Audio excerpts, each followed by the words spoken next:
Assistant Treasurer of the present CAC to kindly come on stage.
Okay, now with everything set in place, I will now request the Honorary President of WBSCBEA, Engineer Moupali Mukhopadhyay, to commence the 64th AGM of WBSCBEA and also to share with us her thoughts.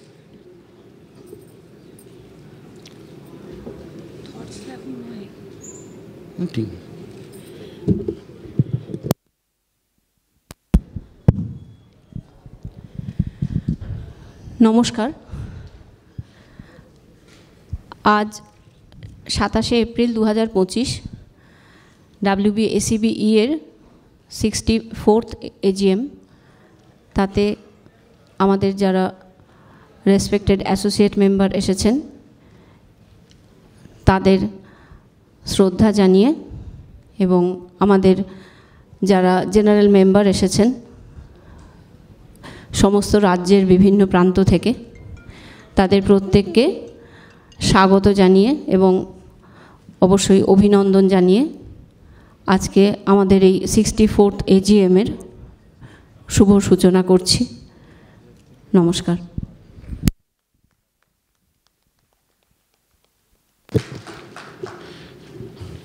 Thank you, Honorary President. About 12 years ago, a friendship brewed between 4 office goers. As time moved on, the friendship went stronger and stronger. So much that a lot of people used to call that band as 4 Musketeers or Charmurti. All 4 of them worked in different sectors, but they coordinated their time to sit together somewhere in such a way that they used to travel together to office and also return home, to sit together somewhere every month, made loads of fun, pulled out pranks, dined, and then returned home with fond and funny memories. I was one of the Musketeers, and so was Bidan Odhikari, whose life was snuffed out on 22nd of April, where in a cowardly and dastardly act, terrorists shot not only him but other unsuspecting tourists in Pahalgam, resulting in shock and disbelief among billions of people not only in India but abroad too. It was not just a terrorist attack but an execution. No words in the vocabulary could ever come close to describe the attack that unfolded on that day. We, the engineer fraternity, strongly condemn this massacre, and in a loud and united voice we want to say that we want the perpetrators of this massacre to be served with swift justice. For those who will never open their eyes, for the families whose dreams were shattered by the pressure on the triggers of the guns, let us join together for observing a minute of silence, solemnly praying for them. I will request everybody to please stand up for this occasion.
Thank you all.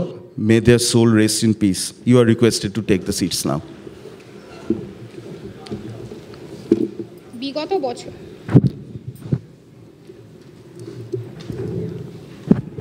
বিগত বছরে আমরা হারিয়েছি বেশ কিছু associate member এবং মেম্বারদের। তাদের অবদান WBSEB এর কাছে অনস্বীকার্য। তারা আজ আমাদের মধ্যে উপস্থিত না থাকলেও রয়েছেন আমাদের স্মৃতিতে চিরস্মরণীয় হয়ে। এনারা হলেন engineer Sudhindra Sharan Sanyal, engineer Tapan Kumar Ghosh, engineer Jyotiprakash Ghosh, engineer Milan Mohan Mukherjee, engineer Pradipta Mondal, engineer Parimal Chandra Saha এবং ইঞ্জিনিয়ার অভিষেক সিং। এদের সকলের পরিবারের প্রতি জানাই আমাদের আন্তরিক সমবেদনা। এনাদের স্মৃতির উদ্দেশ্যে উপস্থিত সকলকে 1 মিনিট নীরবতা পালনের জন্য অনুরোধ করব।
ধন্যবাদ। ওনাদের আত্মার শান্তি কামনা করি। আমরা চলে যাব আমাদের অনুষ্ঠানের পরবর্তী পর্যায়ে। গত বছর অনুষ্ঠিত হয়েছিল আমাদের 63rd AGM। এই AGM-এর মাইনিউটসের কপি আশা করি আপনারা রেজিস্ট্রেশনের সময় হাতে পেয়েছেন।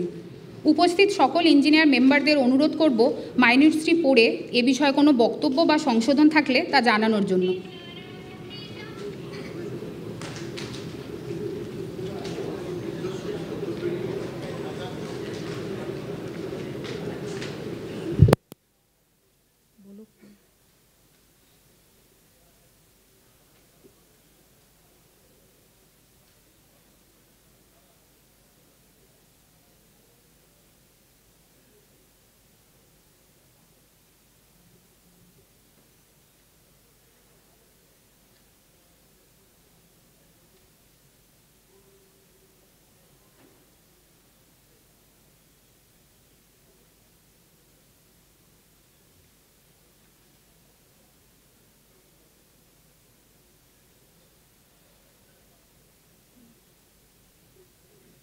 আশা করা যায় আপনারা সকলে এই মাইনিউটসটির সাথে সহমত। সুতরাং আমরা অনুষ্ঠানের পরবর্তী পর্যায়ে চলে যাব।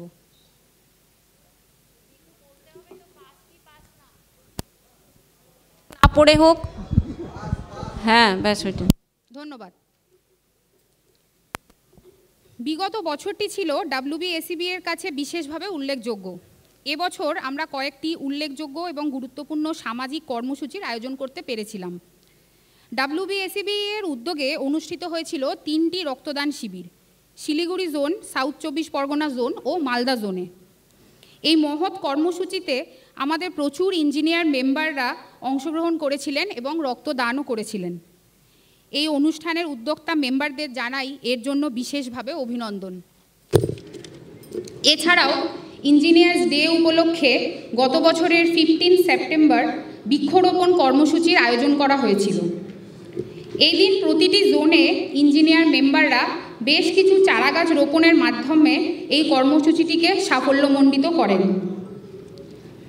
এই সমস্ত কর্মসূচি ছাড়াও WBSEB এর অন্যান্য কার্যকলাপ এবং কর্মসূচিগুলি সম্বন্ধে বিস্তারিত আলোচনার জন্য আমাদের অনারারি সেক্রেটারি ইঞ্জিনিয়ার মৈনাক ঘোষকে অনুরোধ করব বিগত বছরের অ্যানুয়াল রিপোর্টটি পরিবেশন করার জন্য।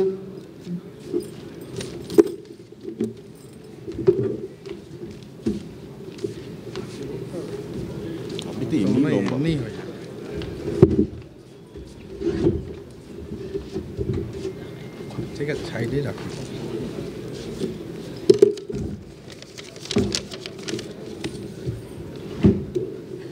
হ্যালো,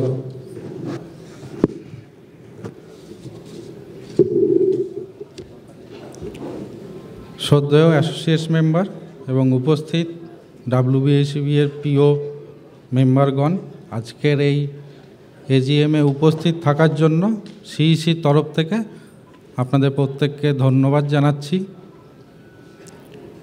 আমরা দুঃখিত, আজকে মেদিনীপুর জোনের ওদিক থেকে বেশ কিছু সংখ্যক মেম্বার তারা আজকে এজিএম উপস্থিত থাকতে পারবে না। তার কারণ দীঘাতে যে জগন্নাথ মন্দিরের উদ্বোধন আছে সেই রিলেটেড ওনাদের ওখানে বেশ কিছু দায়িত্ব পড়েছে। মেদিনীপুর জোনটা পুরোটাই তাদেরকে এনগেজ করা হয়েছে। আমরা এই শর্ট টাইমে যখন জেনেছি আমাদের পক্ষে এই এজিএমের ডেটকে চেঞ্জ করা সম্ভব হয়ে ওঠেনি। তার কারণে এটার সঙ্গে অনেক রিলেটেড ম্যাটার্স থাকে, হল বুকিং বা আদার্স।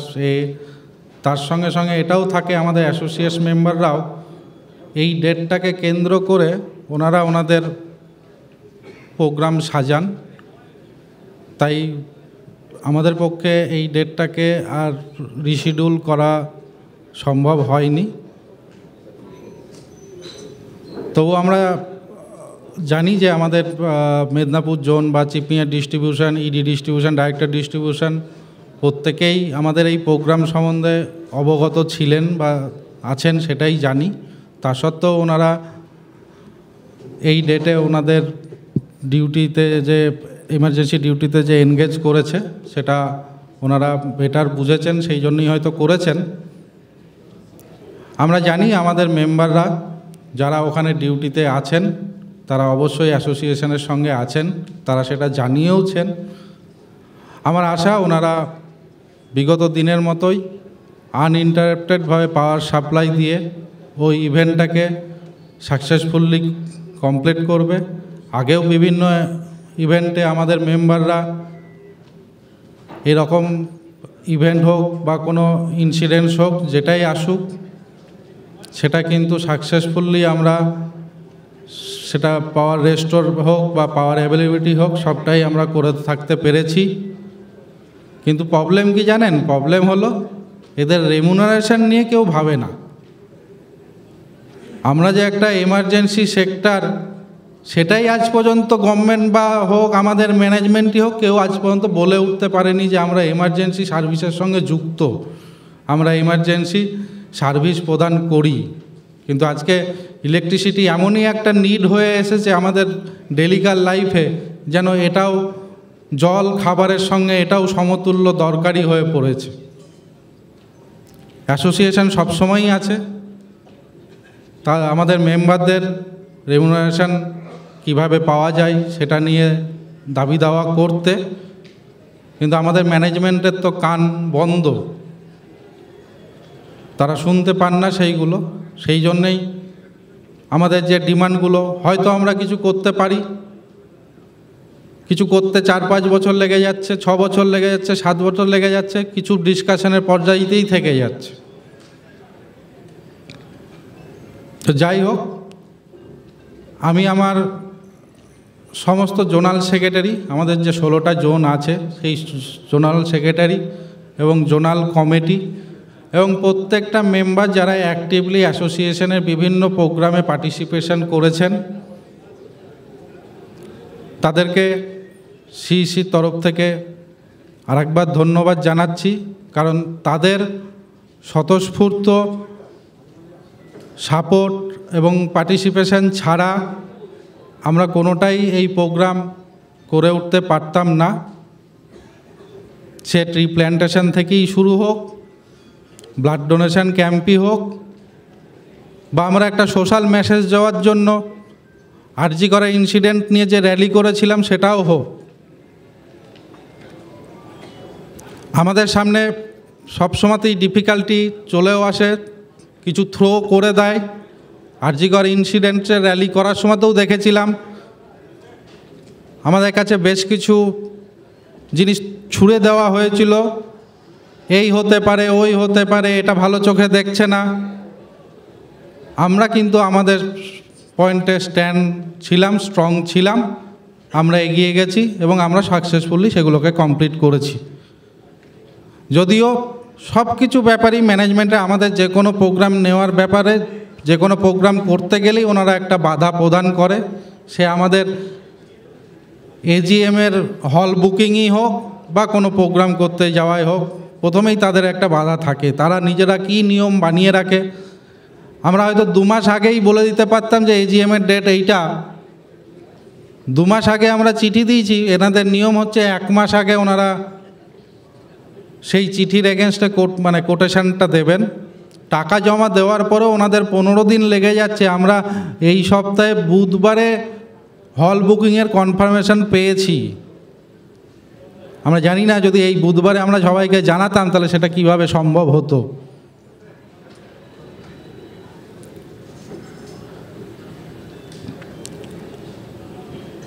আমরা এবছর WBSEB এর রুলস রেগুলেশনসকে নতুন করে সাজিয়ে এবং সেকেন্ডারি 2 এবং সেকেন্ডারি 3 এজিএমে যে অ্যামেন্ডমেন্টসগুলো এসছিল সেগুলোকে ইনকর্পোরেট করে রুলস রেগুলেশনটা পাবলিশ করেছি। এই এজিএমেও হয়তো কিছু রুলস অ্যামেন্ডমেন্টস আছে, সেইগুলোকেও ইনকর্পোরেট করে পরের বছর আবার আমরা বুকলেটের মাধ্যমে সেটা প্রদান করব। তার সঙ্গে আমরা লেগে আছি বিএফটি এবং মাসের বেশ কিছু অ্যামেন্ডমেন্টস দীর্ঘ 20 বছরে হয়েছে, কিন্তু সেটা কোনো সময়তেই রুলস বা রেগুলেশনের মধ্যে দিয়ে এক জায়গায় করা নেই। হয়তো সমস্ত ডকুমেন্টসও আমাদের কাছে অ্যাভেলেবেল নেই, কিন্তু তার মধ্যেও কিছু পুরনো, কিছু কারেন্ট সব মিলিয়ে আমরা চেষ্টায় আছি। হয়তো আমরা মাস বিএফটি রুলস রেগুলেশনও সামনের বছর এজিএমের আগে আপনাদের হাতে তুলে দিতে পারবো। যদি কিছু ভুলভ্রান্তি থেকেও থাকে তার মধ্যে আপনারা পয়েন্ট আউট করে দেবেন, সেটাও আমরা সংশোধিত করে দেব, কারণ সমস্ত কিছু সব ডকুমেন্টস অ্যাভেলেবেল হচ্ছে না।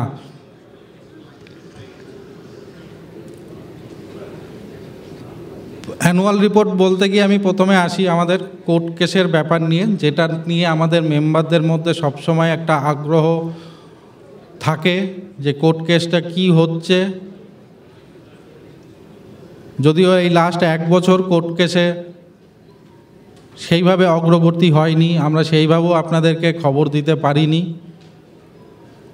আমরা গত বছর জুন মাসে আমাদের ডিভিশন বেঞ্চের রায়ের এগেনস্টে সুপ্রিম কোর্টে ফাইল করি। সেটা সেপ্টেম্বর মাসে, গত বছরই সেপ্টেম্বর মাসে আমাদের সেই ফাইলিংটা অ্যাপিলে কনভার্ট হয় এবং আমরা দেখেছি সেপ্টেম্বর মাসে অ্যাপিল কনভার্ট হওয়ার পরে জানুয়ারি এবং ফেব্রুয়ারি মাসের দিকে ডেলি কজ লিস্টে আসছিল, কারণ ডেলি কজ লিস্টে প্রথম 20টা সিরিয়াল নাম্বারই আসে, সেটাও 16-17 নাম্বারে থাকছিল, ফলে আমাদের কেসটার হেয়ারিং হয়নি।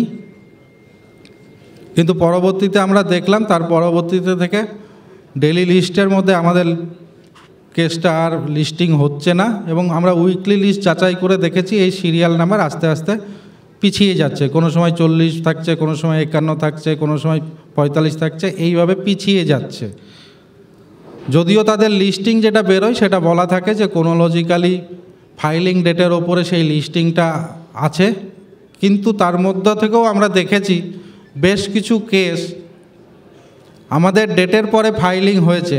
আমরা ফাইল করেছিলাম 23/6/2024, তারপরেও ফাইল হওয়া কিছু কেস কিন্তু সিরিয়াল নাম্বারের অনেক আগেও এসেছে ডেলি কজ লিস্টে। সেটা নিয়ে আমরা আমাদের অ্যাডভোকেটের সঙ্গে কথা বলেছি, ওনারাও কোর্ট অফিসারের সঙ্গে কথা বলেছেন। যদিও এই কেস লিস্টিং হওয়ার ব্যাপারটা বেশিরভাগটাই ডিপেন্ডস করছে জাজেদের ওপরে,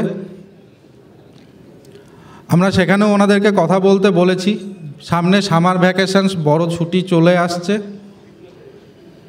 তাই সামার ভ্যাকেশনের আগে খুব বেশি আমাদেরও আশাপ্রদ আমরা নই যে আমাদের কেসটা সামার ভ্যাকেশনের আগে লিস্টিং হবে বা হিয়ারিং হবে। তো আমরা আশা করছি, কারণ আমরা সবসময়তেই আশাবাদী এবং আমরা মনে করি আমাদের কেসে স্ট্রং পয়েন্ট আছে।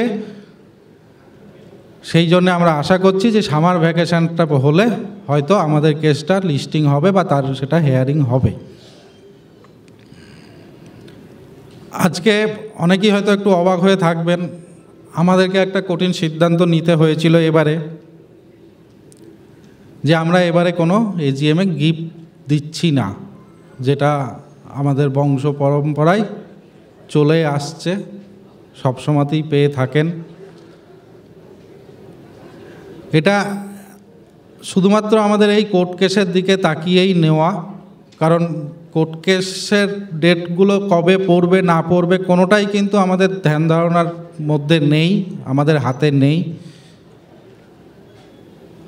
কিন্তু আমাদের কাছে যখন আমরা এজিএমটা করতে যাই তখন আমাদের কাছে যা ক্যাশ ফ্লো ছিল, একটা এজিএম করতে গেলে 20 লাখ টাকার কাছাকাছি খরচ আছে। তো সেই খরচ আর কোর্ট কেস যদি একদিন ওঠে, আমাদের সুপ্রিম কোর্টের এখন সিনিয়র অ্যাডভোকেটের চার্জ 11 লাখ টাকা, সেইটার দিকে তাকিয়ে আমরা এই কোর্ট কেসের তাকিয়ে ক্যাশটাকে কিছুটা আমরা কোর্ট কেস ফান্ডের জন্য ফ্রিজ করে রাখার জন্য আমরা এবছর কোনো গিফট দিতে পারিনি। অবশ্যই আমরা আশা করছি যে এই বছরের মধ্যে কোর্ট কেস যদি কমপ্লিট হয়ে যায় এবং কোর্ট কেসে আমরা জিতে আসি, পরের বছর আমরা সেটাকে মানে সুদে হারে আরও বেটারভাবে মেম্বারদের কাছে সেই গিফট পৌঁছে দিতে পারবো।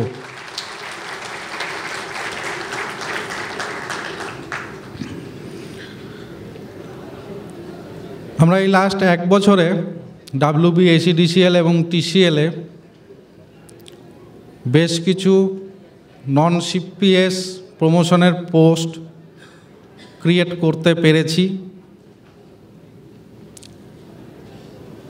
নন ফাংশন ইডি পোস্ট বা যেগুলোতে ম্যানিং করা ছিল না, সেই সমস্ত ইডি পোস্টগুলোকেও আমরা কাগজ বার করিয়ে ম্যানেজমেন্টকে দিয়ে সেই ইডি পোস্টগুলোকেও মানে হয়তো রিকনভে করা হয়েছে, সেগুলোকে ম্যানিং করা হয়েছে। এবং আমাদের এই অ্যাসোসিয়েশনের দীর্ঘ দাবি ছিল ডাব্লিউবি, এসিডিসিএল মালদা জোন, সেটাও আমরা ক্রিয়েট করাতে সক্ষম হয়েছি। টিসিএলে যে পোস্টটা বেড়েছে সেটার সংখ্যাটা হয়তো অনেকটাই বেশি। মানে আমার এই চাকরি জীবনে আমি একসঙ্গে টিসিএলে এতটা পোস্ট বাড়া খুব একটা বেশি দেখিনি। হয়তো টিসিএলের মেম্বাররা অনেকেই হয়তো ভাববেন যে অনেক পোস্ট বেড়ে গেছে, কিন্তু আমরা যে সমস্যায় সামনের দিনে আসতে চলেছি, যেটা আমরা অ্যাসোসিয়েশন থেকে ক্যালকুলেশন করেছি, সেটা হলো সামনে আমাদের সবথেকে বড় চ্যালেঞ্জ আসছে স্ট্যাগনেশন। 2030 সালে গিয়ে ডাব্লিউবি, এসিডিসিএলে 750 জন ডেপুটি চিফ ইঞ্জিনিয়ার এবং সুপারিনটেন্ডেন্ট ইঞ্জিনিয়ার হয়ে যাচ্ছে, যেখানে আমাদের স্যাংশন পোস্ট মাত্র 201টা। তারা কোথায় বসবে, তারা কি কাজ করবে, তাদের পরবর্তী প্রমোশনস কি তারা পাবে, ম্যানেজমেন্টের কাছে কিন্তু কোনো উত্তর নেই। তারা এই জিনিস কোনো দিন ভাবেও নি। এবং এটা শুধু ডিসিএলের জন্য চ্যালেঞ্জ হতে যাচ্ছে সেটাও নয়, এটাও কিন্তু সেভাবে টিসিএলের কাছেও চ্যালেঞ্জ। আজকে হয়তো আমরা দেখেছি যে টিসিএলের এরা হয়তো এবারে অনেক তাড়াতাড়ি প্রমোশনস পেয়েছে, কিন্তু আগামী দিনে সেটাও পাবে না। টিসিএলেও 2030-এর দিকে গিয়ে প্রায় 200 জন সুপারিনটেন্ডেন্ট ইঞ্জিনিয়ার বা ডেপুটি চিফ ইঞ্জিনিয়ার হচ্ছেন, যেখানে স্যাংশন পোস্ট মাত্র 100টা। তারাও সেই স্ট্যাগনেশনের মধ্যে পড়বেন। এইটা আমাদের কাছে সামনের দিনে একটা বড় চ্যালেঞ্জ হতে যাচ্ছে। এই চ্যালেঞ্জ আমরা আশা করি আপনাদের সাপোর্টে সেটা আমরা ম্যানেজমেন্টের কাছে আমাদের দাবি তুলে সেটা ওভারকাম করব। অলরেডি এটা সিএমডি সাহেবকে একদিন শর্ট টাইমের এতে ওনাকে হাইলাইট করা হয়েছে। উনি আমাদের বলেছিলেন যে আপনারা একটা এক্সারসাইজ করে একটা প্রপোজাল আমরা দিন। আজকের মিটিংয়ে এইটা নিয়ে একটা এজেন্ডা আছে, এই এজেন্ডার ওপরে বেস করে যে প্রপোজালটা দাঁড়াবে সেটা আমরা ম্যানেজমেন্টের হাতে তুলে দেব। তাই আশা করি এজেন্ডা যখন থাকবে আপনারা সবাই অ্যাক্টিভলি সেটার মধ্যে পার্টিসিপেট করবেন। আর এই স্ট্যাগনেশনের জন্য কিন্তু দায়ী কিন্তু এই ম্যানেজমেন্ট, এই HR পলিসি। আজকে কিন্তু HR ফিনান্স উইংয়ের যারা আছেন তারা কিন্তু আমাদের থেকে মিনিমাম 4-5 বছর আগেই এই নন CPS প্রমোশন পেয়ে যাচ্ছেন। একই সঙ্গে যারা ঢুকেছেন তাদের সঙ্গে HR ফিন্যান্সের স্যালারির ডিফারেন্স সেই টাইমে গিয়ে প্রায় 40 থেকে 50 হাজার টাকার ডিফারেন্স চলে আসছে। আর আমাদের এই পলিসি মেকারদের মধ্যে, এই কমিটিগুলোর মধ্যে আমরা দেখে থাকি যে ওরাই প্রাধান্য পেয়ে থাকে, ওদেরকে নিয়েই সব কমিটি হয়, ওরাই সেইগুলোতে ডিসিশনস মেকারে থাকছে।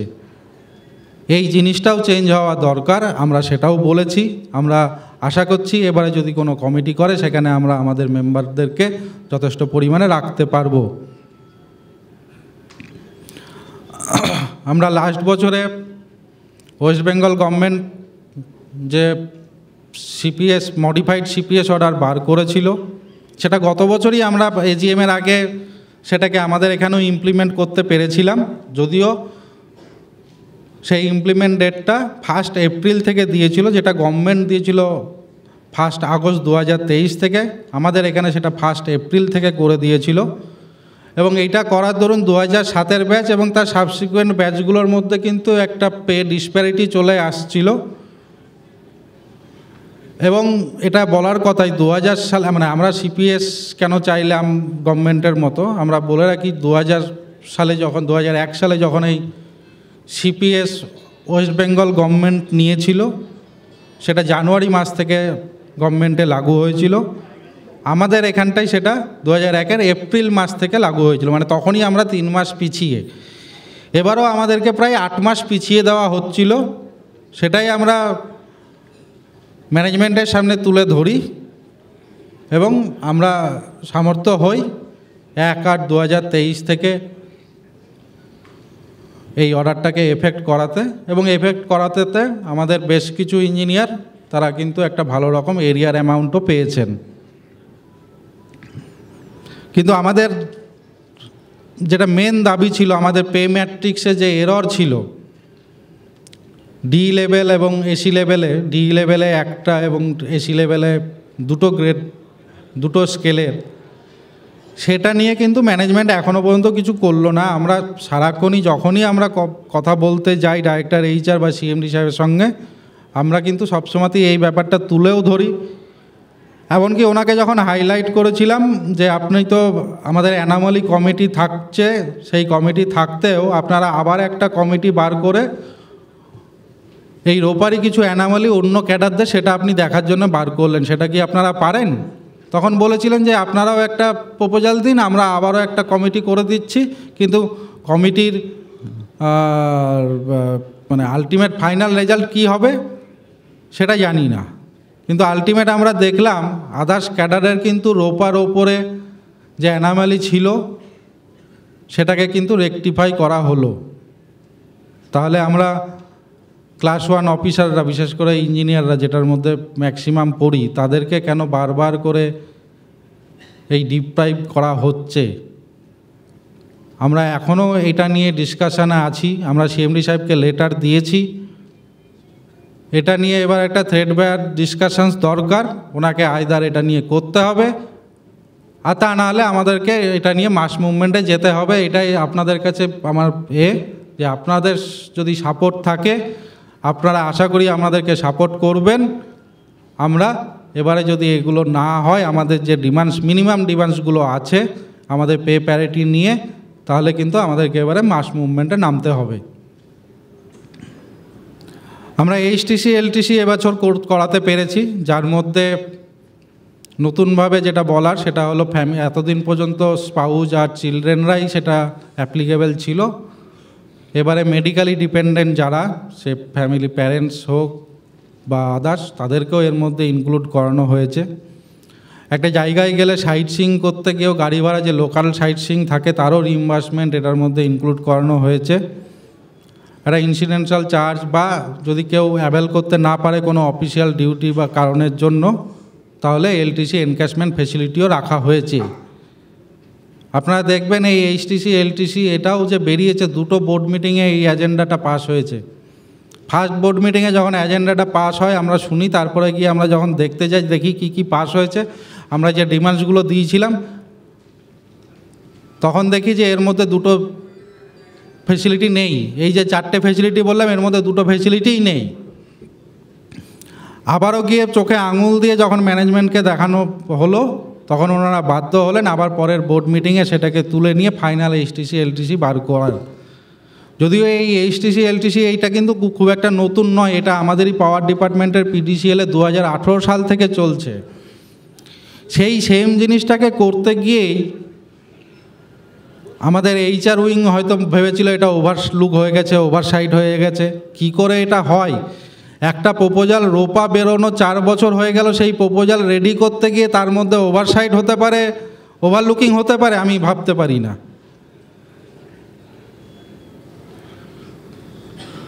তো যাই হোক, আলটিমেট আমরা সেটা করাতে পেরেছি। এরপরে আসি ভিজিলেন্স কেস। ভিজিলেন্স কেস আমরা এবছর বেশ কিছু ভিজিলেন্স কেসকে সেন্সার করতে পেরেছি। যে সমস্ত ভিজিলেন্স কেসগুলো 7 বছর 8 বছর ধরে চলছিল, করার পরেও তাদেরকে কাউকে হয়তো 3টে ইয়ারের পানিশমেন্ট দিচ্ছে, কাউকে 2 ইয়ারের ইনক্রিমেন্ট কেটে নেওয়ার পানিশমেন্ট দিচ্ছে, এবং এই 7-8 বছর যে কেস চলছে তাতে করে তাদের প্রমোশনও ডেফার হয়ে গেছে, প্রমোশন এলিজেবল ডেট পার হয়ে গেছে।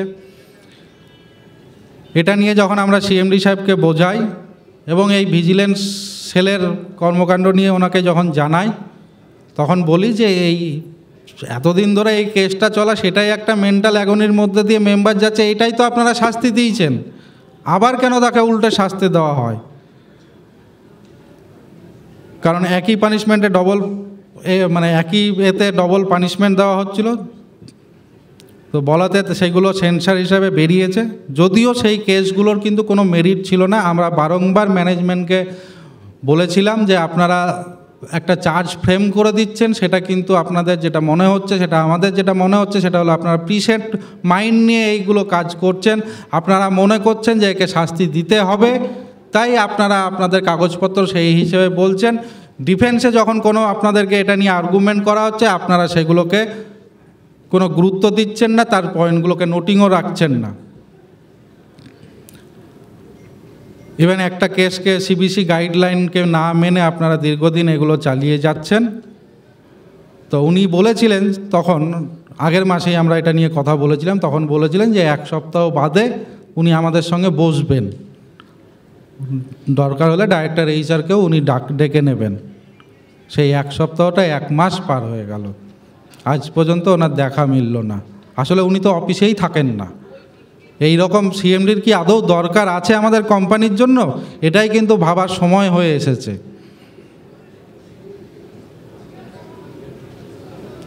তো যাই হোক, ভিজিলেন্স কেস নিয়ে এটাই বলবো যে বেশ কিছু কমপ্লেন আমরা শুনছি যে বিদ্যুৎ ভবনে জমা পড়ছে।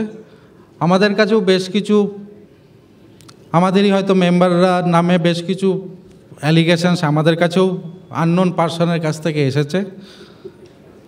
সেগুলো সত্যতা মিথ্যতা যাচাই করা আমরা অ্যাসোসিয়েশন থেকে সেটা মনে করি না, কিন্তু সেগুলো নিয়ে কি হচ্ছে আমরা সেটাও জানি না। কিন্তু আমরা এইটুকু জানতে পারছি ম্যানেজমেন্ট শুধুমাত্র যারা খুব কাজ করতে গিয়ে হয়তো কোনো একটা সামান্য ভুল করে গেছে বা সেটা ওভারসাইট করে গেছে বা ওভারলুকিং করে গেছে, ম্যানেজমেন্ট তাদের এগেনস্টে কিন্তু ভিজিলেন্স করতে গিয়ে 1 পা ওপরে উঠিয়েই বসে থাকেন, বাকিদের ক্ষেত্রে কিছু পারেন না।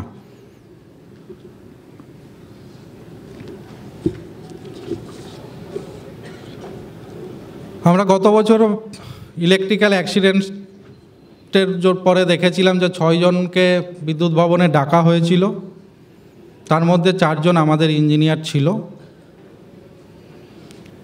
এই ব্যাপারটা আমরা অবশ্য অনেক জায়গাতেই এর আগে বলেছি যে তাদেরকে সামান্যতম বসার ব্যবস্থাটুকুও বিদ্যুৎ ভবনে এই এইচআর সেকশন ডাইরেক্টর এইচআর করতে পারেননি। সেই ব্যবস্থা অ্যাসোসিয়েশনকেই করতে হয়েছিল এবং একটা টাইম এসেছিল 10 দিন 15 দিন পরে, যেখানে আমরা ব্যবস্থা করেছিলাম সেই জায়গাটাও আর যখন অ্যাভেলেবেল ছিল না, আমাদের সঙ্গে তখন এখন যিনি ডাইরেক্টর ডিস্ট্রিবিউশনই, তখন উনি ইডি ডিস্ট্রিবিউশন ছিলেন, উনিও আমাদের সঙ্গে ঘর দেখতে বেরিয়েছিলেন যে কোথায় এদেরকে বসতে দেওয়া যায়। আলটিমেট যখন ওনাকে বলা হলো যে সেরকম যখন পাওয়া যাচ্ছে না, তাহলে এদেরকে বসিয়ে এত অপমান করার কি আছে, তারপরে কিন্তু টোটালি দিন 15 বা 2 সপ্তাহ 3 সপ্তাহর পরে আবার ওনাদেরকে তাদের নিজেদের কাজের জায়গায় সসম্মানে তাদেরকে বসানো হয়েছে। সামনে আবারও ঝড় বৃষ্টি আসছে, আমরা আশা করব আমাদের যারা সাইট ইঞ্জিনিয়ার আছেন তারা অলরেডি প্রিকশনারি মেজার্স নিয়েছেন, এবং যা মেজার্স নিয়েছেন উইথ রেকর্ডস নেবেন, কারণ অ্যাক্সিডেন্টস আমরা কেউই চাই না। সেটা হয়তো আমাদের কিছু ইলেকট্রিক্যাল সিস্টেমের কনস্ট্যান্সের জন্যই বলুন, বা এত ওল্ড নেটওয়ার্কের জন্যই বলুন, সেটা হয়ে থাকে। তাই আপনারা নিজেদের যে কাজ করছেন সেই প্রিকশনারি মেজারগুলো নেবেন, রাখবেন, রেকর্ডস করবেন, দয়া দাক্ষিণ্য দেখাতে যাবেন না, খুব বেশি ভালোবাসাতেও দেখাতে যাবেন না। অফিসের চেয়ারে বসে অফিসের ইনচার্জ হিসেবে যেটা করা দরকার সেটাই করবেন।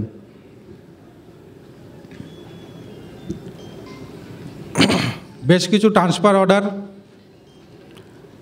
WBSE, TCL এবং DCL-এ আমরা লং পেন্ডিং যেগুলো ছিল করাতে পেরেছি। যারা দীর্ঘদিন ধরে একই সাপ্লাইতে 7 বছর 8 বছর ধরে ছিল একই সাপ্লাইতে, সেগুলো আমরা করাতে পেরেছি। জুনিয়র সিনিয়র ইস্যুটাও আমরা করাতে পেরেছি, কিন্তু এখনও পর্যন্ত সেটাও একটা থ্রেট, এই স্ট্যাগনেশনটাই সেটাই একটা থ্রেট। তার মধ্যে জুনিয়র যারা ইঞ্জিনিয়ার আমাদের থাকছেন তাদেরকে যখন চেয়ারে বসানো হচ্ছে, তাহলে এত সংখ্যক যে আমাদের ডি বা এসি চলে আসছে, ফলে সেটাও একটা সামনের দিনের থ্রেট থেকে যাচ্ছে, জুনিয়র সিনিয়র ইস্যু। সেটা আপাতত এই মুহূর্তে আমরা কিছুটা রিকভারি করলেও সেটা হয়তো ইলেকট্রিক্যাল ব্যাচেস করতে পারছি, কিন্তু সেই আইটিরা সেই কিন্তু জুনিয়র সিনিয়র ইস্যুর মধ্যেই আছেন। এর মধ্যে আমরা দেখেছি বেশ কিছু আনএথিক্যালস অর্ডার, বিশেষ করে DCL-এ আমাদের ইঞ্জিনিয়ারদের এগেনস্টে করা হয়েছে। সেগুলোকে আমরা ম্যানেজমেন্টের সঙ্গে টেক আপ করে রিজলভও করেছি। একদিক থেকে রিজলভ করে যাচ্ছি, আবার একদিক থেকে ওনারা সেগুলো করে যাচ্ছেন। ওনারা কেন করছেন ওনাদের কাছেও কোনো উত্তর নেই। এটা বলেছে তাই করতে হচ্ছে, কে বলেছে, কার কথাই করছে, এগুলো শুনলে হয়তো আমাদেরও লজ্জা পেয়ে যাবে, কিন্তু ওনারা করছেন। ওনাদের কাছে কোনো কারণ নেই, ওনারা কিছু বলতে পারছেন না। তাহলে তো একজন বলবে যে তার এগেনস্ট একটা কারণ থাকবে যে এই কাজ সে করেনি, বা এই তার লুফলস ছিল, তার এগেনস্টে এই চিঠি আছে, কোনো কিছুই নেই। তা সত্ত্বেও সেই ধরনের অ্যাকশনস হয়ে চলেছে। অ্যাসোসিয়েশন সবসময়তেই মেম্বারদের পাশে আছে। আমরা আমাদের ইঞ্জিনিয়ারদের ডিগনিটিকে বজায় রেখে সেই সমস্ত কেস আমরা ম্যানেজমেন্টের সঙ্গে টেক আপ করছি এবং করব, সেগুলোকে রিজলভও করব, এই আশা আমি রাখি। আর আইটির নিয়ে বলতে গেলাম, আইটি সত্যি একটা জুনিয়র সিনিয়র ইস্যু হয়ে যাচ্ছে বলে আমরা ম্যানেজমেন্টের কাছে গত বছর একটা প্রপোজাল রেখেছিলাম। সেটা নিয়ে গত বছর জুন মাসে একটা অর্ডারও বার হয়, যেহেতু কোনো আর আইটি ইঞ্জিনিয়ার রিক্রুটমেন্ট করবে না। ডিভিশনালে যত আইটি ইঞ্জিনিয়ার্স আছে তারা অলরেডি সিনিয়র ডি হয়ে গেছে, এবং বেশ কিছু জায়গায় তারা ডিএমদের থেকে সিনিয়রও হয়ে আছে, কিন্তু তাদেরকে ওঠানো যাচ্ছে না, কারণ আইটি রিক্রুটমেন্টও হবে না। কারণ 124 জন বা 123 জন আইটি ইঞ্জিনিয়ার আমাদের DCL-এ আছে, সেটা নাকি অনেক সংখ্যক। তো সেইটা নিয়ে যখন আমরা প্রপোজাল দিলাম, সেই অনুযায়ী একটা অর্ডারও বেরোলো, কিন্তু আজকে 1 বছর হয়ে গেল, সেই অর্ডারটাকে কিন্তু ট্রুলি ইমপ্লিমেন্ট করতে আমাদের ম্যানেজমেন্ট পারল না। সেখানে বলা হয়েছিল ডিসিসি ইনচার্জের রোলটা একটা SSE বলে নতুন পোস্ট ক্রিয়েশন হয়েছে, এবং রিজিয়ন এবং জোনাল লেভেলে আইটি ইঞ্জিনিয়ার্সরা থাকবে। সেই ডিসিসি ইনচার্জের রোলটাকে 1 বছরের ওপর লেগে যাচ্ছে যে সেটাকে SSE এবং রিজিয়ন জোনের মধ্যে ভাগ করে দিয়ে ডিসিসি ইনচার্জদেরকে ডিভিশন থেকে তুলে আইদার আইটি স্ট্রেনদেন করার জন্য হেডকোয়ার্টারে নিয়ে আসা বা রিজিয়নে পোস্টিং দেওয়া। হেডকোয়ার্টারে বেশ কিছু জনের অর্ডার হয়েছে কমিউনিকেশন এবং আইটি সেলে, কিন্তু রিজিয়নে সেইভাবে 2-3 জন ছাড়া কারোরই এখনও অর্ডার হয়নি। আমরা মার্চ এন্ডের পরে বলেছিলাম এপ্রিল মে মাস থেকে যেন এই ব্যাপারটা একটু দেখা হয়, যাতে করে তাড়াতাড়ি এবারে ডিভিশনাল ইঞ্জিনিয়ার যারা আইটিতে আছেন ডিভিশনে তাদেরকে কিন্তু তাদের রিজিয়ন বা আইটি সেলে নিয়ে আসা হয়। এরপরে আসি যেটা আমাদের আর একটা মেন দাবি, সেটা হলো সিপিএফ থেকে জিপিএফ অপশানস নিয়ে আসা। এই দাবিটা শুধু আমাদের যারা 2009-এর পরে জয়েন করেছে তাদের জন্যও নয়, এই দাবিটার মধ্যে আমাদের অনেক অ্যাসোসিয়েটস মেম্বারও আছেন যারা একটা টাইমে যখন সিপিএফে ছিলেন জিপিএফে অপশানস দেননি, এখন সিপিএফে থেকে গেছেন, তাদের পেনশন অ্যামাউন্টটাও খুবই কম।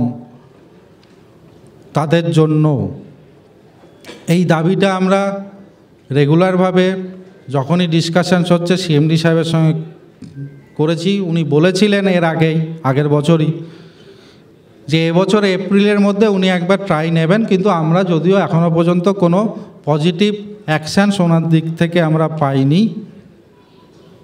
লাস্ট মাসেও যখন ওনার সঙ্গে কথা হয় উনি শুধু দেখবেন।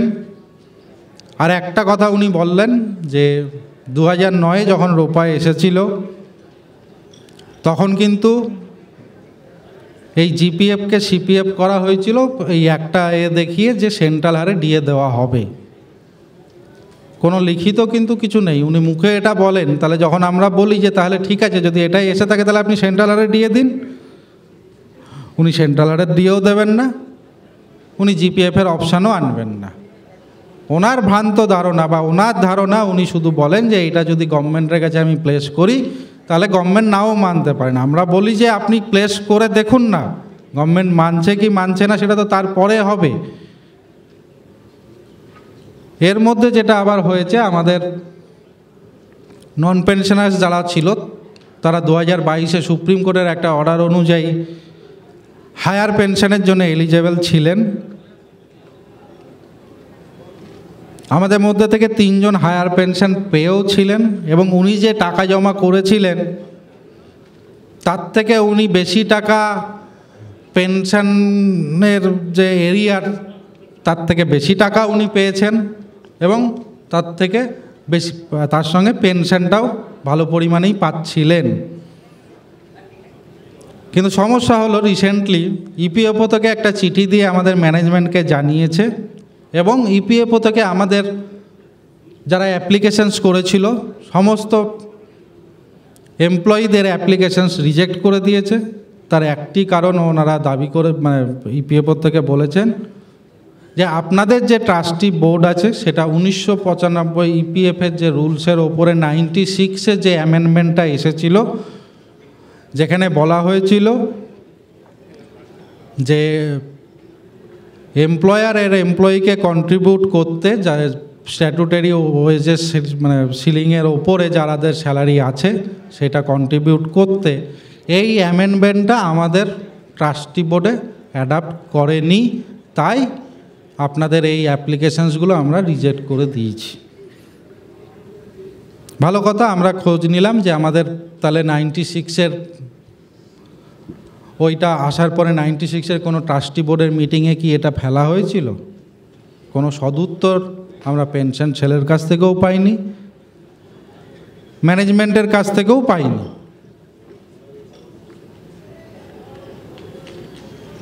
তাহলে কি দাঁড়ালো আজকে? এবং আমরা লাস্ট ট্রাস্টি বোর্ডের যে মিটিং হয়েছে সেখানে আমাদের ট্রাস্টি বোর্ডের মেম্বার হিসাবে ইঞ্জিনিয়ার সুভদ্র গোপাল দত্ত সাহেব উনি আছেন।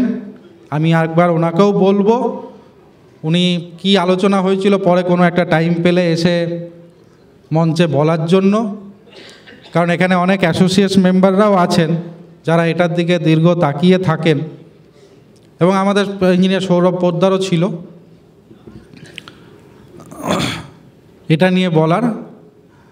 এবং এই যে অ্যাপ্লিকেশান রিজেক্ট হলো এর দায় কিন্তু ম্যানেজমেন্ট ঝেড়ে ফেলতে পারে না, সেটাও আমরা সিএমডিকে জানিয়েছি এবং বলেছি যে আপনি অতি সত্বর কিন্তু জিপিএফ অপশানসটাকে চালু করুন। আমরা সামনের দিকে তাকিয়ে আছি কবে আমরা সিএমডি সাহেবের সঙ্গে দেখা করব। যদি এরপরে উনি কোনো সাড়া শব্দ না দেয় তাহলে আমরা আমাদের সিইসির ডিসিশন অনুযায়ী সমস্ত মেম্বারের সাপোর্ট নিয়ে আমাদের যা মুভমেন্ট করার আমাদেরকে করতে হবে।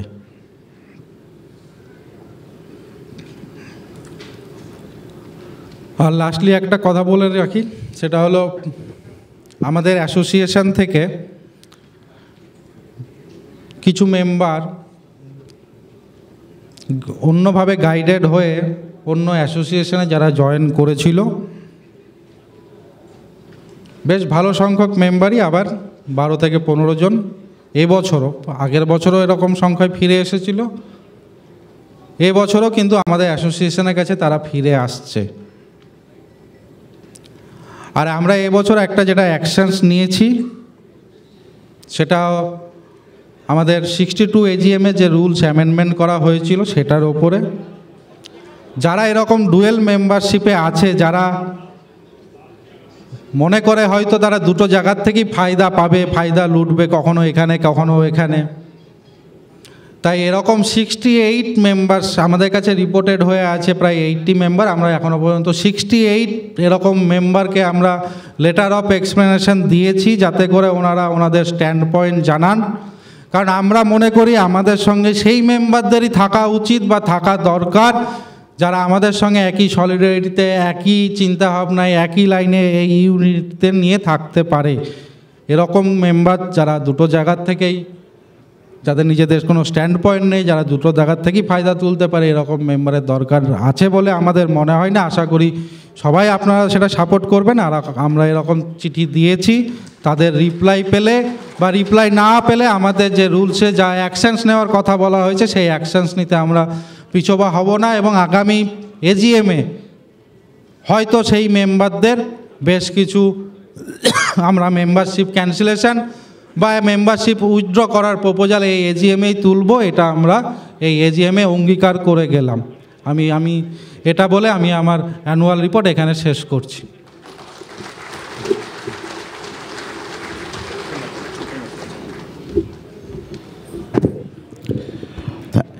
Thank you, Honorary Secretary. I will now like to invite the Honorary Treasurer, Engineer Shayan Bhattacharya, to present his accounts. Good morning, all. Hello, আমাদের ব্যালেন্স শিট যা আছে অ্যাকাউন্টস সেটা আমরা প্রেজেন্ট করতে চলেছি এই মুহূর্তে। Liabilities, general fund as per last account 33,28,859.03, less excess of expenditure over income 9,40,994. Legal fund as per last account 88,09,846.66. Additional for this year 30,15,502. Total that comes out 1,42,13,213.69. In part of assets, fixed assets, furniture as per last account 9,976, less depreciation amount that is 998. Computer as per last account 2,857. One additional laptop that we have purchased for our website development that is 56,241. Less depreciation that is 17,729. Investments as lying with as fixed deposit with Ecobank that is 83,54,076. Loans and advances in the TDS part is 3,03,113. Cash and bank balances, the cash in your hand is 53,190. With Ecobank we have our reserve 54,52,487.69. The total comes out 1,42,13,213.69. Expenditure to the AGM expenses that is 15,18,160. To journal expenses 8,67,853. To CEC meeting expenses 21,770. To printing and stationery 2,99,005. To AIPF expenses, 35,671. To bank charges, that is 1,807.49. To legal charges, 4,66,840. To miscellaneous expenses, 12,309.51. To website expenses, 13,013. To welfare expenses, 3,000. To professional charges, 8,000.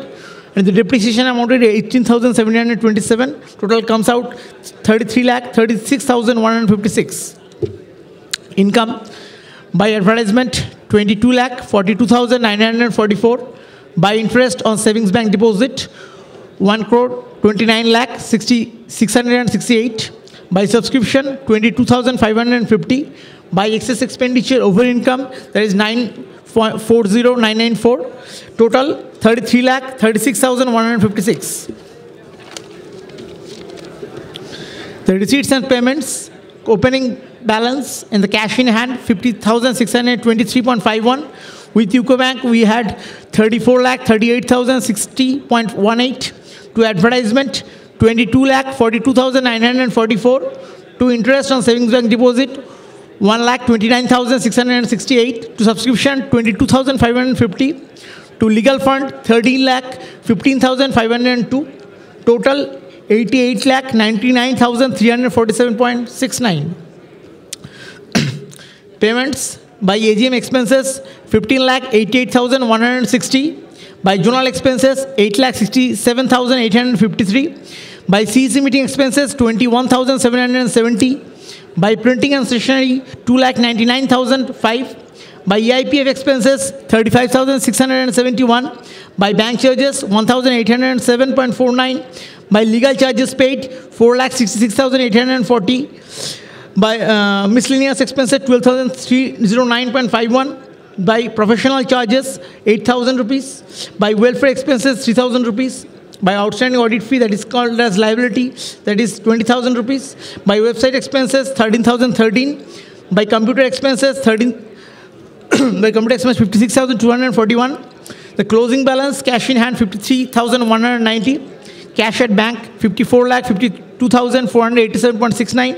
Total comes out at 88,99,347.69. আপনাদের যদি কারো কোনো মন্তব্য থাকে তাহলে বলতে পারেন, otherwise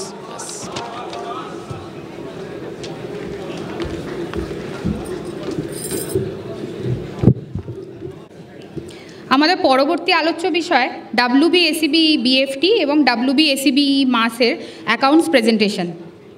আশা করা যায় BFT এবং মাস সম্বন্ধে সকলেই অবগত। প্রসঙ্গত মনে করিয়ে দেওয়া যাক, গত বছরের AGM এর সিদ্ধান্ত অনুযায়ী BFT এবং মাসের নিয়মগত কিছু পরিবর্তন আনা হয়েছিল। বেনেভোলেন্ট ফান্ড ট্রাস্ট অর্থাৎ BFT একটি স্কিম যেখানে ইঞ্জিনিয়ার মেম্বাররা কিছু সাবস্ক্রিপশন চার্জেসের বিনিময়ে অন্তর্ভুক্ত হতে পারেন। এর ফলস্বরূপ সেই ইঞ্জিনিয়ার মেম্বারের অবর্তমানে তার নমিনি বা ফ্যামিলি মেম্বার এককালীন কিছু অর্থ সাহায্য পেতে পারেন। পরিবর্তিত নিয়ম অনুযায়ী সাবস্ক্রিপশন চার্জটি 2,000 থেকে বাড়িয়ে 2,500 করা হয়েছে এবং এর ফলে অর্থ সাহায্য বেড়ে হয়েছে 1,20,000 থেকে 1,60,000। বিগত বছরে আমরা এই স্কিমটির মাধ্যমে প্রয়াত ইঞ্জিনিয়ার মিলনমোহন মুখার্জি মহাশয় পরিবারের হাতে এই অর্থ সাহায্যটি তুলে দিতে সক্ষম হয়েছিলাম। বর্তমানে আমাদের EBFTর মেম্বার রয়েছেন 769 জন। এখন আমি WBSEB BFTর অনারারি ট্রেজারার ইঞ্জিনিয়ার অভিজিৎ করকে অনুরোধ করব মঞ্চে এসে অ্যাকাউন্ট রিপোর্টটি পেশ করার জন্য। ইঞ্জিনিয়ার অভিজিৎ কর। উপস্থিত CSC মেম্বার্স, আমাদের শ্রদ্ধেয় অ্যাসোসিয়েট মেম্বার এবং অডিটোরিয়ামে উপস্থিত সমস্ত জেনারেল মেম্বারকে অনুমতি নিয়ে আমি অ্যাকাউন্টটা রিড আউট করছি। এটা আপনাদের যে বুলেটিনটা আপনারা পেয়েছেন তার পেজ নাম্বার 27-এ রিটেন আছে। BFT provisional balance sheet 31st March 2025. Liabilities general fund as per last account 58,57,873 rupees 19 paisa. Add excess income over expenditure, 1,09,424 rupees 50 paisa. Total 59,67,297 rupees 69 paisa. Assets: investment, fixed as deposit with UCO Bank, Salt Lake branch, 57,05,285 rupees. Loan and advance, TDS receivable, 1,43,916 rupees. Bank balance with UCO Bank Salt Lake branch, 1,18,096 rupees 69 paisa. Total 59,67,297 rupees 69 paisa. Now provisional income and expenditure. The locker rent, 1,327 rupees 50 paisa. The debt benefit, 1,30,000. The miscellaneous, 500 rupees. The total income over expenditure, 1,09,424 rupees 50 paisa. Total 2,41,252 rupees. Income by subscription, 67,300. Interest on savings account, 1,213 rupees. By interest on fixed deposit, 1,72,739 rupees. Total 2,41,252 rupees. Now receipts and payments. Receipts over to opening balance with UCO Bank Salt Lake branch, 25,942 rupees 19 paisa. To interest on fixed deposit, 1,72,739 rupees. To interest on savings deposit, 1,213 rupees. To member subscription, 67,300 rupees. Payments: by locker rent, 1,327 rupees 50 paisa. By death benefit, 1,30,000 rupees. By TDS, 17,270 rupees. By miscellaneous, 500 rupees. Total 2,67,194 rupees 19 paisa. Thank you.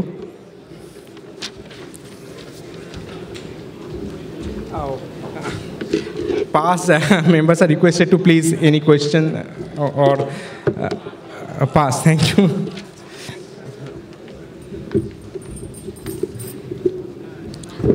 ধন্যবাদ engineer Abhijit কর।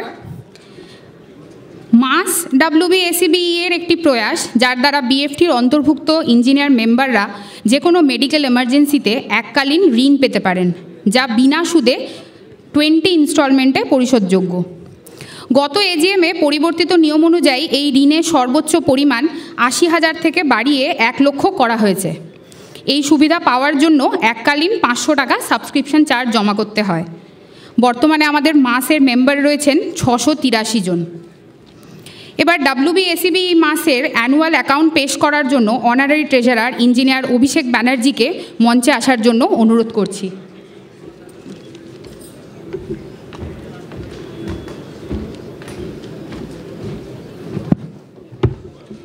নমস্কার, উপস্থিত সমস্ত ইঞ্জিনিয়ারদেরকে আমি অভিনন্দন জানাচ্ছি 64th এজিএমে আসার জন্য। আমি এখন মাস অ্যাকাউন্টসটা রিড আউট করছি 24-25 ফাইন্যান্সিয়াল ইয়ারে। Provisional balance sheet as on 31st March 2025, liabilities as per last accounts 14,87,733.41 rupees. Excess income over expenditure 72,243.55 rupees. Total liabilities coming as 15,59,976.96 rupees. On the asset side, fixed deposit with UCO Bank Salt Lake branch 7,15,815 rupees. Loan amount which is to be recovered from the members 6,30,000 rupees. TDS coming as 22,060 rupees. Total balance as on 31st March 25 with EcoBank Salt Lake branch savings account 1,92,101.96 rupees. Total assets coming as 15,59,976.96 rupees. Now coming on to the income and expenditure accounts for the year ended on 31st March 2025. Expenditure: bank charges 37.45 rupees. Excess income over expenditure 72,243.55 rupees. Total expenditure coming as 72,281 rupees. On the income side, subscription fees from the new members 15,000 rupees, interest on fixed deposit 49,015 rupees, and the interest on the savings bank account 8,266 rupees. Total income coming as 72,281 rupees. And finally, the receipt and the payment account for the year ended on 31st March 25. On the receipt side, opening balance with Ecobank Salt Lake branch 1,33,873.41 rupees. The refund which is given by the loan members 5,05,000 rupees. Interest on fixed deposit 49,015 rupees.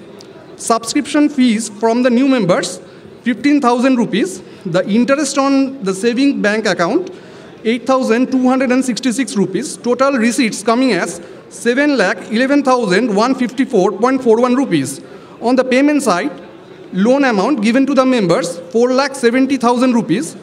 Bank charges 37.45 rupees. Fixed deposit interest 44,113 rupees. The TDS coming as 4,902 rupees. The closing bank balance with Ecobank Salt Lake branch 1,92,101.96 rupees. The total payment coming as 7,11,154.41 rupees. আমি অ্যাকাউন্টসটা read out করলাম, যদি কারোর কোনো এই ব্যাপারে কোনো বক্তব্য থাকে তাহলে বলতে পারেন, না হলে ঠিক আছে, থ্যাংক ইউ।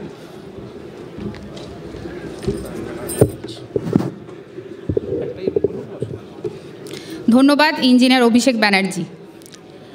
WBSETCL এবং WBSEDCL এই দুই সংস্থার স্তম্ভ হচ্ছেন ইঞ্জিনিয়াররা। এদের ওপর ভর করেই এই দুই সংস্থার পথ চলা, কিন্তু অধিকাংশ সময়ই ইঞ্জিনিয়াররা এই সংস্থার কর্তৃপক্ষ দ্বারা উপেক্ষিত। WBSEBA দীর্ঘদিন ধরে ইঞ্জিনিয়ারদের এই বঞ্চনার বিরুদ্ধে লড়াইয়ের পথ প্রদর্শক। ইঞ্জিনিয়ার মেম্বারদের সার্বিক কল্যাণই WBSEBA এর মূল লক্ষ্য, কিন্তু এই পথ অত্যন্ত দুর্গম ও কঠিন। সঠিক নেতৃত্ব ছাড়া এই লড়াই থেকে বিচ্যুত হওয়ার সম্ভাবনা প্রবল। WBSEBA তার যোগ্য নেতৃত্বের জন্যই এই লড়াই সফলভাবে চালিয়ে যেতে সক্ষম হয়েছে, এবং এর অন্যতম কাণ্ডারি হচ্ছেন আমাদের অনারারি প্রেসিডেন্ট ইঞ্জিনিয়ার মৌপালী মুখোপাধ্যায়। এখন আমি আমাদের অনারারি প্রেসিডেন্ট ইঞ্জিনিয়ার মৌপালী মুখোপাধ্যায়কে অনুরোধ করব তার কিছু মূল্যবান বক্তব্য রাখার জন্য। ধন্যবাদ।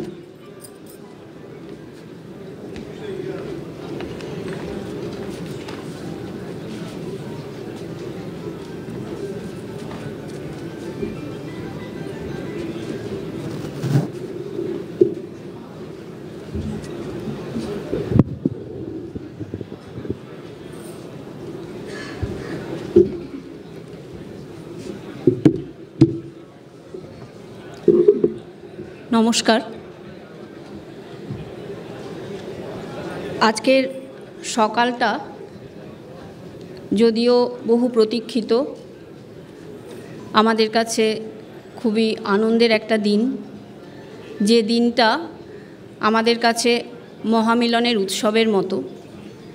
তবু আজ একটা অদ্ভুত পরিস্থিতিতে, অদ্ভুত একটা সময়ের সন্ধিক্ষণে দাঁড়িয়ে সত্যি কতটা সুপ্রভাত বলতে পারবো সেটা বুঝে উঠতে পারছি না, বা বললেও সেটা একদম হৃদয়ের অন্তঃস্থল থেকে আসবে বলে মনে হয় না। কারণ আমাদের চারপাশে ঘটে যাওয়া যে ঘটনাগুলি, সেগুলো থেকে তো আমরা নিজেদের বিচ্ছিন্ন করে রাখতে পারি না।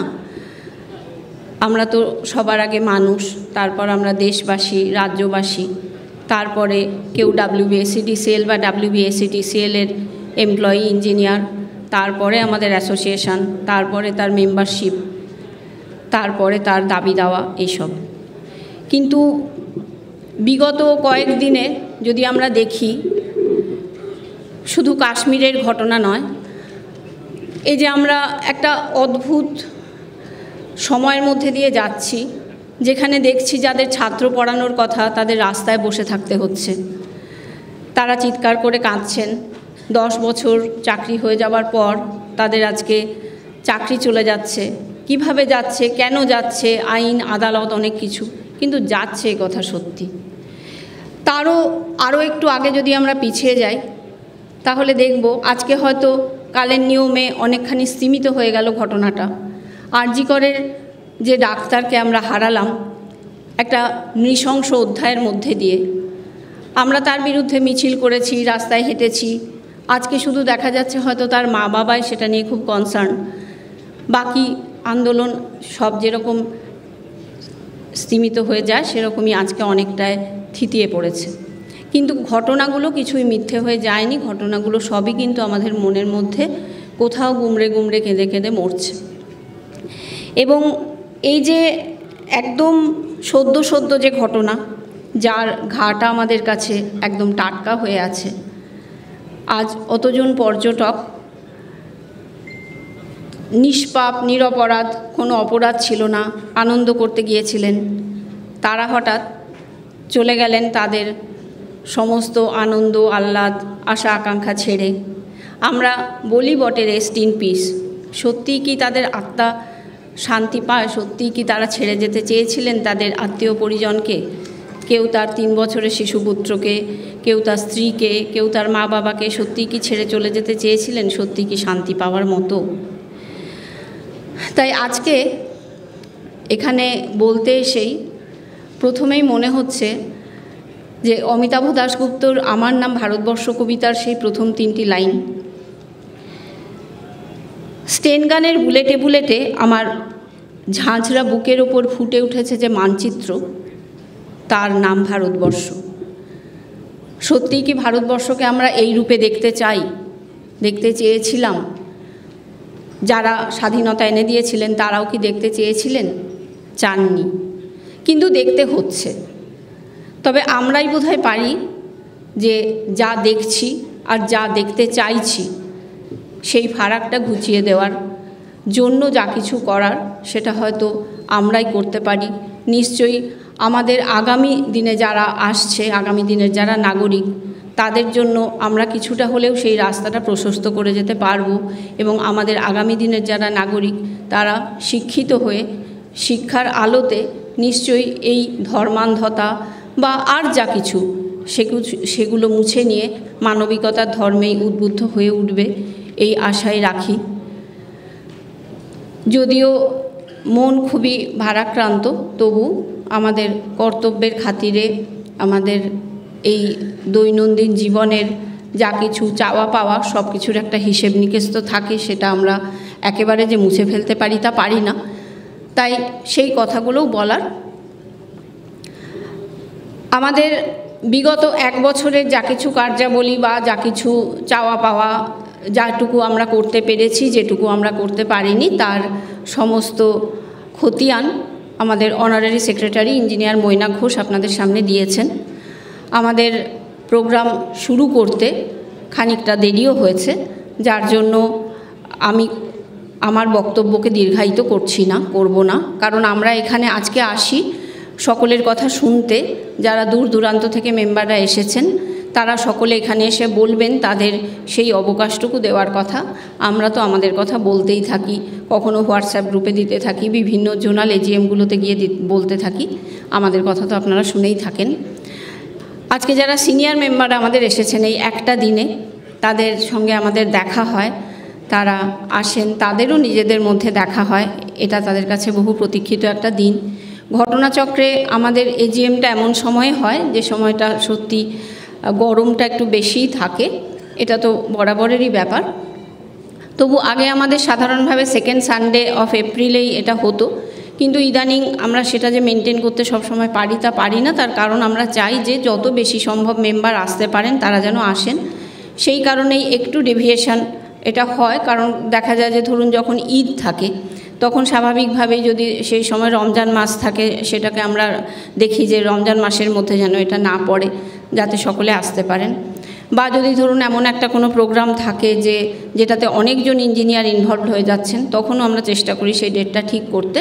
এই ক্ষেত্রেও যেমন আজকে এই দীঘাতে জগন্নাথ মন্দিরের উদ্বোধন সংক্রান্ত অনুষ্ঠানকে কেন্দ্র করে পূর্ব মেদিনীপুর, পশ্চিম মেদিনীপুরের অনেক মেম্বাররাই আসতে পারেননি, কিন্তু এটা যেহেতু অনেকটা পরে, মানে এতজন ইঞ্জিনিয়ার ইনভলভড হবেন ওখানে, সেটা যেহেতু অনেকটা পরে জানা গিয়েছিল, সেই জন্য এখান থেকে আর আমরা ডেটটা শিফট করতে পারিনি। সেজন্য অবশ্যই আমাদের একটা খারাপ লাগা আছে যে তারা আসতে পারেননি, কিন্তু এটা ঘটনাচক্রেই শিফট করা যায়নি। আমাদের সর্বভারতীয় যে সংস্থা অল ইন্ডিয়া পাওয়ার ইঞ্জিনিয়ার্স ফেডারেশন, তারা একটা নিরন্তর লড়াই লড়ছেন প্রাইভেটাইজেশনের এগেনস্টে।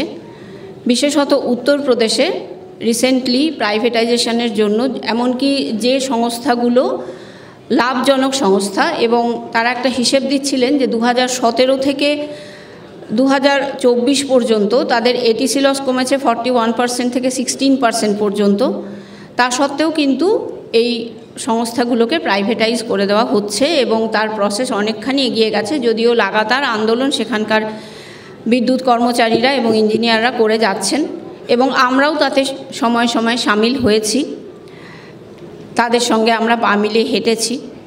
আমরা জানি না যে উত্তরপ্রদেশ থেকে পশ্চিমবঙ্গে এই প্রাইভেটাইজেশনের ঢেউ আসতে আদৌ কতটা দেরি বা আদৌ দেরি আছে কি না, নাকি ধীরে ধীরে ধীরে ধীরে ইচ্ছাকৃতভাবে আমাদের এই লাভজনক সংস্থাটিকেও রুগ্ন করে দিয়ে তাকে প্রাইভেটাইজেশনের দিকে ঠেলে দেওয়া হবে, এ ব্যাপারে আমরা এখনও নিশ্চিত নই। যদিও মৌখিকভাবে বা লিখিতভাবে কোনোভাবেই এখনও পর্যন্ত সরকারের দিক থেকে এরকম কোনো ইন্ডিকেশন আমাদের কাছে আসেনি, কিন্তু আসবে না এই ব্যাপারে আমরা নিশ্চিত নই, কারণ যেহেতু সমগ্র দেশব্যাপী এরকম একটা ইন্ডিকেশন আমরা দেখতে পাচ্ছি।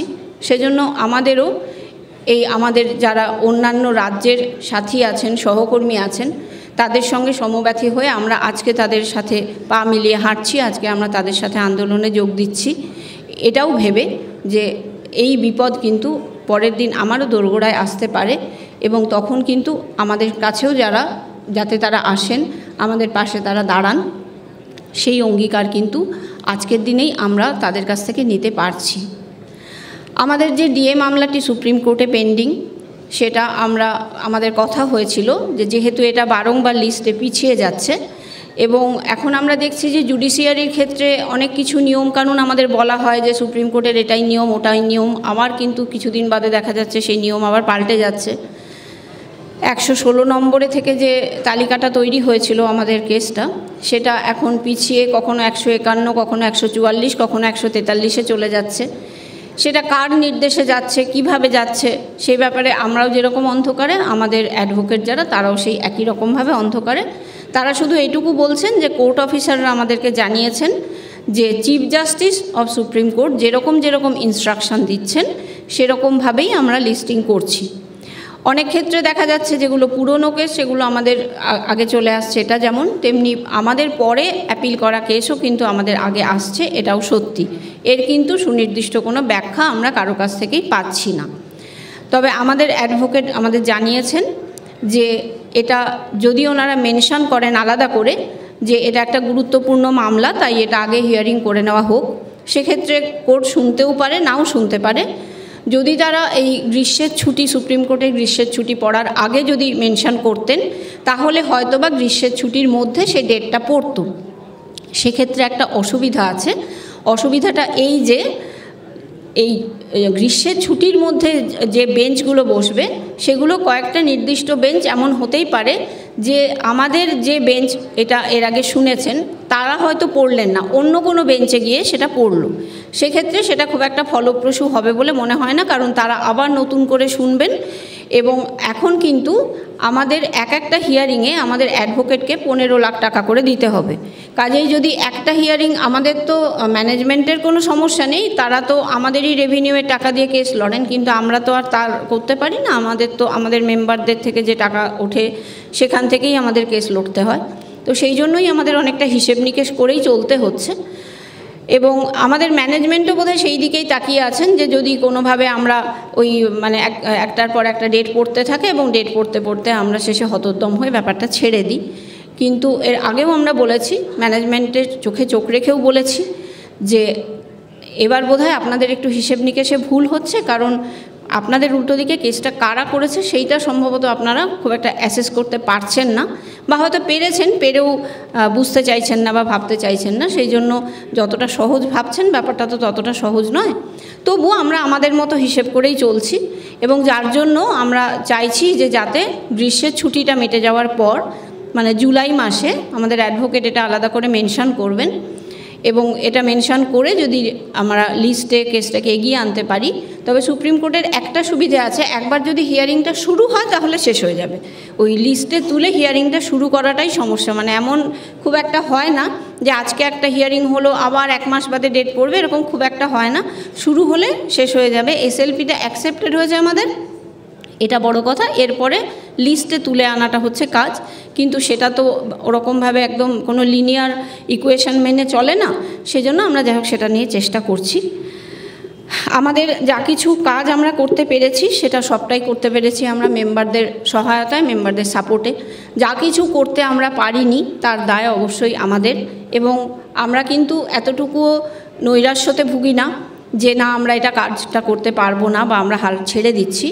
আমরা আশাবাদী যে আমরা অবশ্যই বাকি যে কাজগুলো আমাদের করণীয় সেটা আমরা আগামী দিনে করতে পারবো। বিশেষত আমাদের কাছে খুবই চ্যালেঞ্জিং হলো যে যাতে আমরা পেনশনের অপশানটাকে চালু করতে পারি, সেটার জন্য আমরা কিন্তু লাগাতার ম্যানেজমেন্টের উপরে প্রেশার ক্রিয়েট করে যাচ্ছি।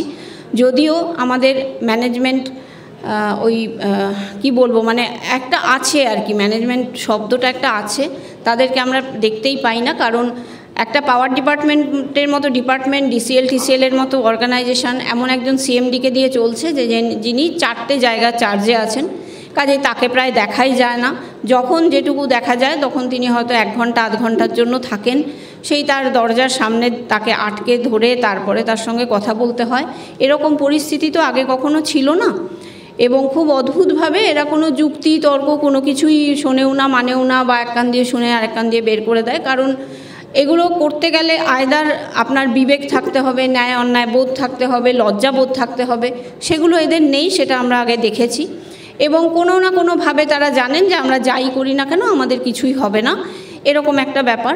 হ্যাঁ, আমরা হয়তো রাস্তায় আন্দোলনটাকে নামিয়ে নিয়ে যেতে গিয়ে অনেকবার ভাবি, কারণ যেহেতু আমরা একটা এমার্জেন্সি সেক্টরে কাজ করি, আমাদের কাজ বন্ধ করে দেওয়া বা কাজ না করা শুধুমাত্র ম্যানেজমেন্টকে এফেক্ট করবে না, করবে সাধারণ কনজিউমারকেও, এবং তখন তারাই দেখা যাবে আমাদের বিরুদ্ধে চলে যাবেন। সেই জন্য হ্যাঁ, আমরা হয়তো অনেকটা ভাবি, কিন্তু যদি এমন হয় যে দেওয়ালে পিঠ থেকে যায় তখন তো আমরা আর এটা ভাববো না। নিশ্চয়ই আমরা আমাদের আন্দোলনটাকে এমন জায়গায় নিয়ে যাব যে যাতে ম্যানেজমেন্ট অন্তত বাধ্য হন যে আমাদের যা কিছু কথা আমরা বলছি, যা কিছু আমরা দাবি দাওয়া তাদের কাছে পেশ করছি, সেটার যে ন্যায্যতা, সেটা যে তারা জেনেও বুঝেও না বোঝার বা না জানার ভান করে থাকছেন, সেটা যাতে আর না করতে পারেন, সেটার জন্য যা যা কিছু করার এর পরবর্তী পদক্ষেপ হিসেবে আমাদের অবশ্যই ভাবতে হবে। এবং আমরা এটা আশা রাখি যে আমরা এই বিগত দিনগুলোতেও যেমন আমাদের সমস্ত মেম্বারদের সাপোর্ট পেয়েছি এবং নিরঙ্কুশভাবে পেয়েছি, আগামী দিনগুলোতেও যদি আমাদের সেই জায়গাতেই আন্দোলনকে নিয়ে যেতে হয়, যদি শুধুমাত্র অ্যাক্রস দ্য টেবল কথাবার্তার মধ্যে দিয়ে আমরা আমাদের দাবি দাওয়াগুলি আদায় করতে না পারি, যদি আমাদের সেরকম কোনো অ্যাগ্রেসিভ অ্যাকশানে যেতে হয়, তাহলে সেই দিনগুলোতেও আমরা আমাদের মেম্বারদের একই রকমভাবে সাথে পাবো, পাশে পাবো, এই আশা রেখে সকলকে শুভেচ্ছা ও ধন্যবাদ জানিয়ে আমার বক্তব্য শেষ করছি।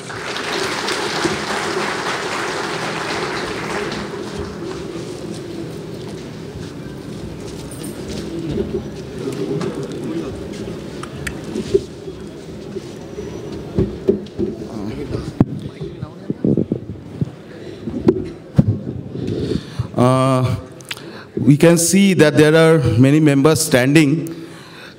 I want to say to them, there are seats available in the front, at the front, I mean. You can come and sit here. It will look nice. So please, those who are standing at the back. Okay, and thank you, madam, for the insights.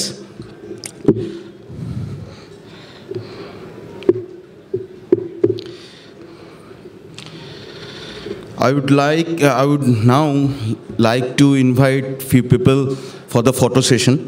To start, the Honorary President, the Honorary Vice Presidents, Honorary Secretary, Honorary Assistant Secretary, Honorary Treasurer, and Honorary Assistant Treasurer is already on the dais.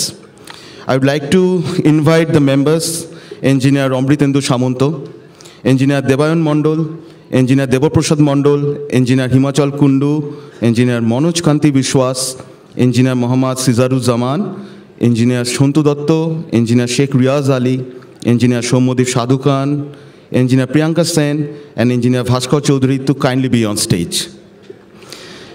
I also shall invite the zonal secretaries of WBSCB-EA to start with Vidyut Bhavan, Engineer Saurabh Poddar, Salt Lake, Engineer Abhishek Bhuiya, North 24 Parganas, Engineer Sheikh Shahnawaz Hussain, South 24 Parganas, Engineer Chanchal Noshkar, Howrah, Engineer Rajashri Chakraborty, Hooghly, Engineer Radhanath Patro, Tomluk, Engineer Shayan Sarkar, Midnapur, Engineer Shantanu Saha, Nodia, Engineer Shashwat Shekhar Roy, Bardhaman, Engineer Anupam Datta, Bakura, Engineer Pranay Majhi, PPSP, Engineer Shomik Roy, Baharampur, Engineer Pinaki Ranjan Dhali, Malda, Engineer Orko Rai Chaudhary, Shiliguri, Engineer Debabrata Saha Chaudhary, and Ramam, Engineer Pritam Lahiri, to please kindly come up on stage for the photo session.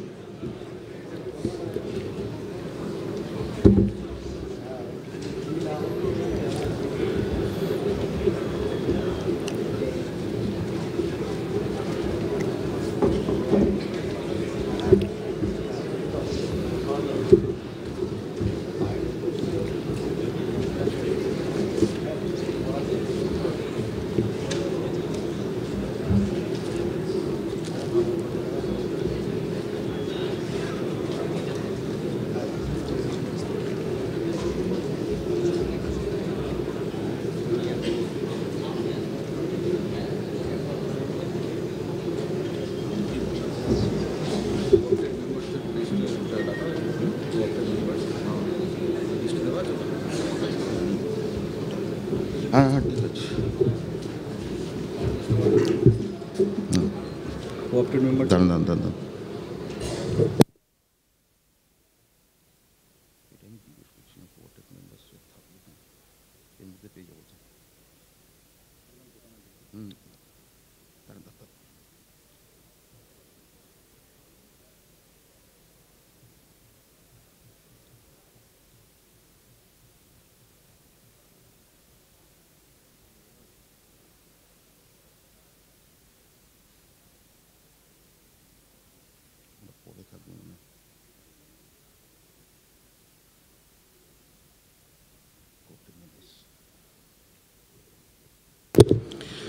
Alongside, I would now like to invite the co-opted CEC members, Engineer Niloy Kumar Dash, Engineer Shondip Majhi, Engineer Somnath Bosak, Engineer Deep Banerjee, and Engineer Ahomjit Das Mahapatro to please come on stage.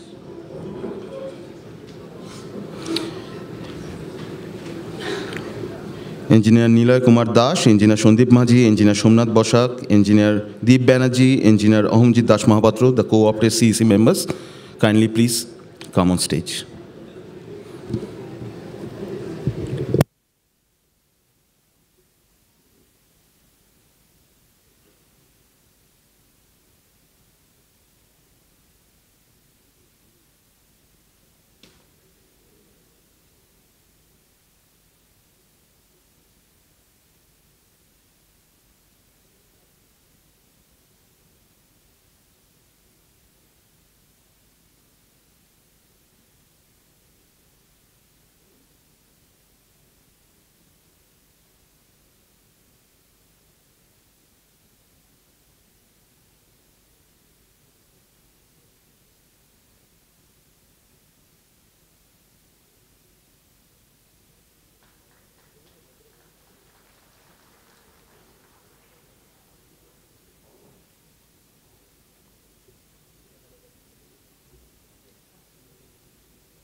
Before we move on to the business section, I would just like to say that the members who are going out or coming